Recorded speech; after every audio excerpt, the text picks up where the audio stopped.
भारतीय इतिहास हा हिंदू योद्धांच्या पराक्रमाने उजळलेला आहे। पण काही तथाकथित बुद्धिजीवी आणि राजकीय पक्ष सातत्याने हिंदू वीरांच्या गौरवशाली वारशाला बदनाम करण्याचा जाणीवपूर्वक प्रयत्न करताना दिसत आहेत। राणा सांगा म्हणजे संग्रामसिंग पहिला या हिंदू योद्ध्याला देशद्रोही आणि गद्दार म्हणत समाजवादी पक्षाच्या नेत्यांनी लोकांच्या मनात चुकीचा इतिहास बिंबवण्याचा जणू काही विडाच उचललाय। यापूर्वी समाजवादी पक्षाचेच आमदार अबू आझमी यांना औरंगजेब क्रूर प्रशासक नव्हता असं म्हणत त्यांच्यावर स्तुतिसुमने उधळली होती। आणि आता याच पक्षाच्या खासदाराने हिंदू योद्धा राणा सांगा यांच्याविषयी गरळ ओकल्याचंच दिसतंय। राणा सांगाला देशद्रोही म्हणणारे समाजवादी पक्षाचे खासदार रामजी लाल सुमन यांच्या विरोधात करणी सेनेचे कार्यकर्ते आता आक्रमक झाले आहेत। रामजी लाल सुमन यांच्या आग्रा येथील घरावर बुलडोजर घेऊन पोहोचल्याचे पाहायला मिळते।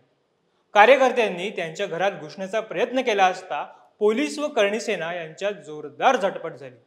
नेमकं प्रकरण काय काय आहे राणा सांगा यांचा खरा इतिहास आणि कशा प्रकारे केवळ वोट बँकेच्या नावाखाली खोटं पसरवण्याचा प्रयत्न काही राजकीय पक्षांकडून होतोय जाणून घेऊया आजच्या व्हिडिओतून।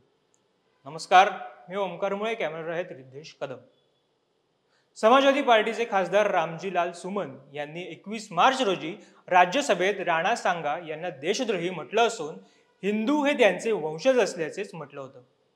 त्यांच्या या वादग्रस्त वक्तव्यानंतर त्यांच्या विरोधात देशात अनेक ठिकाणी निदर्शने करण्यात आली। विशेषतः राजपूत समाजात याबाबत नाराजीही आहे। राजपूत संघटनेने भोपाळमधील एसपी कार्यालयाबाहेर काही दिवसांपूर्वी तीव्र निदर्शनं केली होती। त्यांनी समाजवादी पार्टीचे प्रमुख अखिलेश यादव व खासदार रामजीलाल सुमन यांच्या पुतळ्याचे दहनही केलं होतं। रामजीलाल सुमन राज्यसभेत म्हणाले होते की भारतीय मुस्लिम बाबरला आपला आदर्श मानत नाहीत, ते मोहम्मद पैगंबर आणि सुफी परंपरेचे पालन करतात। पण एक प्रश्न आहे की बाबरला इथे कोणी आणलं होतं? इब्राहिम लोदीचा पराभव करण्यासाठी राणा सांगाने बाबरला निमंत्रित केलं होतं। म्हणून जर मुस्लिम हे बाबरचे वंशज आहेत असं म्हटलं तर हिंदू हे देशद्रोही राणा सांगाचे वंशज असले पाहिजे। आम्ही बाबरवर टीका करतो पण राणा सांगावर टीका का करत नाही असे विधान रामजीलाल सुमन यांनी केलं होतं। आधी अबू आझमी आणि आता रामजीलाल सुमन यांची विधाने पाहता जाणून बुजून हिंदू महापुरुषांची प्रतिमा मलिन करण्याचा डाव सातत्याने अशा लोकांकडून खेळला जात असल्याचंच दिसतंय। या प्रकारातून समाजवादी पक्षाची हिंदू विरोधी मानसिकता अधिक स्पष्ट होते। छत्रपती संभाजी महाराजांचे सत्य जनतेसमोर आल्यानंतर व हिंदूंना या मराठा राज्याचे हिंदू धर्मापायी दिलेल्या बलिदानाचे महत्त्व समजावल्यावर आता या हिंदू द्वेष्टा राजकारण्यांनी नवीन बळी शोधायचा प्रयत्न केला आहे आणि ते आता राणा सांगा यांच्यावर निशाणा साधण्याचाच प्रयत्न करत आहेत। परंतु इतिहास सत्याच्या प्रकाशात उलगडला पाहिजे, नाहीतर राष्ट्रहिताच्या विरोधात असेच छुपे अजेंडे हे राबवले जातील जसे आजपर्यंत विरोधकांनी यशस्वीपणे राबवले आहेत। या निमित्ताने पुन्हा एकदा राणा सांगा यांच्यासारख्या भारतभूमीच्या वीरपुत्राचे पराक्रम जाणून घेण्याची आणि या हिंदू द्वेष्टा राजकारण्यांचे हिंदू योद्धांबद्दल पुढे केलेला निराधार दावा किती चुकीचा आहे हे सांगण्याची आवश्यकता आहे। खरं तर राजपूत राजा राणा सांगा हे मेवाडचे पराक्रमी शासक होते, ज्यांचे भारतीय संस्कृतीच्या संरक्षणासाठी आणि इस्लामी आक्रमणांविरोधात उल्लेखनीय योगदान आहे। 1508 ते 1528 या कालखंडात राणा सांगा यांनी आपल्या पराक्रमाने मेवाडचा साम्राज्य विस्तार करून राजपुतांना एकत्र आणलं आणि विदेशी आक्रमणकर्त्यांविरुद्ध त्यांना संघटितही केलं। दिल्ली सल्तनत, गुजरात आणि मालवा येथील आक्रांतांविरुद्ध अनेक लढ्यांमध्ये ते विजयी झाले। त्यांच्या या विजयाची दखल त्या काळातील परदेशी प्रवाशांच्या व शासकांच्या खात्यातून जगभर झाली आहे। मात्र समाजवादी पक्षाच्या हिंदू विरोधी मानसिकतेतून जाणीवपूर्वक हिंदू योद्धांना लक्ष करण्याचे षडयंत्र हे रचलं जाते। रामजीलाल सुमन यांचे विधान हे समाजवादी पक्षाच्या दीर्घकालीन राजकीय रणनीतीचाच भाग आहे। उत्तर प्रदेशात समाजवादी पक्ष म्हणजे मुस्लिम आणि यादव मतदारांचा पारंपरिक आधार असलेला पक्ष आहे। सुमन यांनी आपल्या भाषणात मुस्लिम समाजाला उद्देशून म्हटलं की भारतातील मुसलमान हे बाबरला नव्हे तर मोहम्मद पैगंबरांना मानतात। हे विधान मुस्लिम मतदारांना आकर्षित करण्याचा आणि त्यांचा विश्वास संपादन करण्याचा प्रयत्न होता। राणा सांगाला गद्दार म्हणून सुमन यांनी राजपूत समाज आणि इतर हिंदू समुदायांमध्ये संशय आणि मतभेद निर्माण करण्याचा जाणीवपूर्वक प्रयत्न केला होता। समाजवादी पक्षाकडून अनेकदा हिंदू मतदारांना जातीच्या आधारावर विभागण्याचे प्रयत्न हे केले जात आहेत, असेच या विधानांवरून दिसते।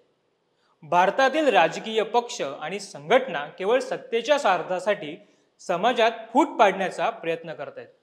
इंडिया आघाडीच्या पक्षांकडून हिंदू धर्माच्या परंपरांना, संस्कृतीला देशभर जाणीवपूर्वक लक्ष करण्यात येते। महाराष्ट्रात पालघरमध्ये साधू हत्याकांड झालं तेव्हा तत्कालीन मुख्यमंत्री उद्धव ठाकरे यांच्याकडून पालघर साधू हत्याकांडाकडे दुर्लक्ष करण्यात आलं।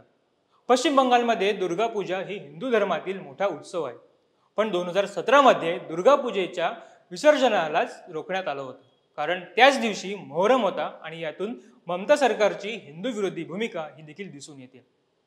समाजवादी पक्षाच्या नेत्यांनी बाबरचे उदात्तीकरण करून हिंदू योद्ध्यांची प्रतिमा मलिन करण्याचा प्रयत्न हा वारंवार केलाय।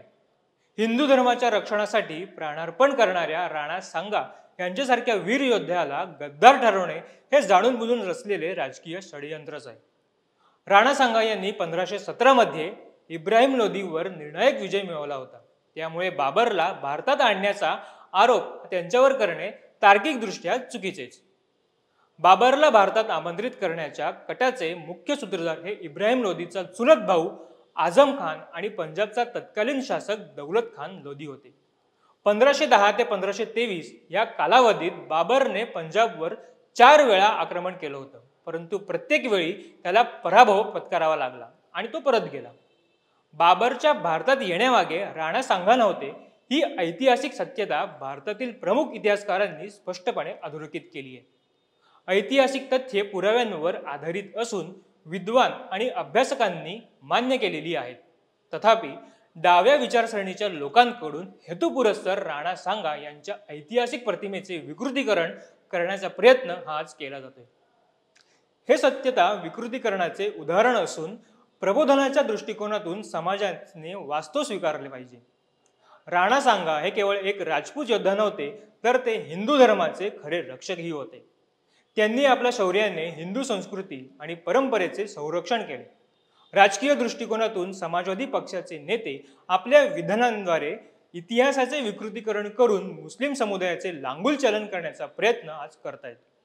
अशा विधानांमुळे चुकीचा इतिहास पसरवून समाजात तेढ निर्माण केला हा जातोय। सामाजिक समरसता टिकवून ठेवण्यासाठी इतिहासाच्या घटनांचे सखोल आणि संतुलित विश्लेषण करूनच त्यावर आधारित विधान करणे आज आवश्यक आहे। विडंबनात्मकपणे जे पक्ष स्वतः सर्वसमावेशक असल्याचा दावा करतात तेच सामाजिक समरसतेचा मंत्र हा राजकारणात पाळत नाहीत असंच दिसते। यावर तुमचं मत काय हे आम्हाला कमेंटमधून नक्की कळवा। व्हिडिओ आवडल्यास आमच्या फेसबुक पेजला लाईक आणि यूट्यूब चॅनलला सबस्क्राईब करायला विसरू नका। तुर्तास धन्यवाद।